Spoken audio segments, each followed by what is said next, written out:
Yay, it's Fun Fold Friday. This is Amanda here. And if you haven't already subscribed to my channel, I would love if you joined us, and then you won't miss any of the Fun Fold Friday videos or any of the other ones. Today I'm showing the Pumpkin Spice from Close to My Heart paper collection, and it puts me in the mood. You can almost, for me, smell that fall spices in the air. And you know, we live in Southern California, so we don't get those crisp evening airs or those mornings that just, you know, you put on a hoodie sweatshirt. So but this gives you that feel, and I'm looking forward actually to making a scrapbook layout with this kit as well. As I was looking at it today, I kept seeing things, and I hope I have the right photos to go with it. So these are a new wood grain sticker, and they're thick, but it's almost like a veneer, and you'll see later that I end up coloring with them. This is the September stamp of the month. Oh my gosh, this is so versatile. It has the grateful, thankful, I am, so very, and then it has like every day, for this, for our memories, for our friendship, for time together. So I'm going to start the card making process here, and you start with a sheet that is 5.5 by 9 3/4, and then you score at 5.5, and you're just making a square.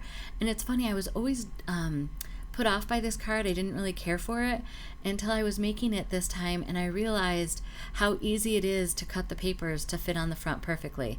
So you fold the square that you had scored down, and then just cut off the extra, as you saw. And here I'm trying to decide which papers I want. I want to kind of do the front and the back showing. You can just do all the front. So I'm cutting a 5.5 inch strip, and then I'm going to cut another 5.5 inch square, and again fold it in half just like I did with the front of the card. And I'm going to do basically the same thing of fold it, and then I'm going to line it up against the card. You can just cut it right at 4 1/4, but I'm going to line it up with the card just in case my measurements were off or I didn't fold it correctly, and just snip that little end off. So now you have the pieces that perfectly will line up with your card as soon as you cut them in half, just following your fold line. So one can go here. You can put the one on the back if you want, and then decorate the front with just a full panel, because that panel is just 4 1/4 by 5.5. I apologize that I needed to do some sanding here. I think my cutter blade needs to be replaced. So I'm just filing off all these little, the fuzzies on that side. So this is how I'm going to glue them down or put them together. But before I go there, I just want to ink the edges. So that's what I will do next. I'm loving the new Harbor ink. It's kind of a gray, blue, green, it's beautiful. I love it. The other colors that I could have used in this are mink, nectarine, papaya, paprika, peach, shortbread, toffee. All of those colors are in here, so you can't go wrong with this paper pack. So I decided to glue the back side in, and that's what I love about this. You cut that square in half, you get one piece for the front, one piece for the inside, and then you have plenty of room to kind of write a message to somebody, but it's also not too much room. I'm using a stamp platform here to take the thankful stamp, and I'm going to emboss it. I realized that I didn't put enough pressure. I forgot about there being the level difference between where the paper was and where the paper wasn't on my card. So I didn't press as hard in that bottom corner as I needed to, and I didn't realize it until after I had done everything, embossed everything. I could have taken an embossing pen and just colored that in.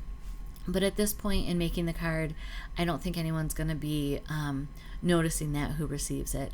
So again, I'm inking the edges of this So Thoughtful that came from the September stamp of the month, and I'm really just kind of auditioning how I want this to be, where I want kind of the images, the pumpkins, if I want to use leaves. I thought about getting my leaf punches out, but I'm just taking a look at what I have. And I decided I definitely need this little sprig, because it's the only one on my sheet. And for a card, you can use just one. I think sometimes for layouts, I need to have, or I like to have multiple ones. So I'm using this berry sprig from the sticker sheet. And then I also grabbed a pumpkin. And if you noticed here, I have my cornstarch bag that I just took the sticky off of that. And it just makes it easier for auditioning where the pieces go. there's just so many variety of options that you just have to pick a direction and go. So these borders that are on the sticker sheet, what I like to do just to kind of save them is I'm going to go ahead and apply it right to the card, take my scissors and I'll cut it off. I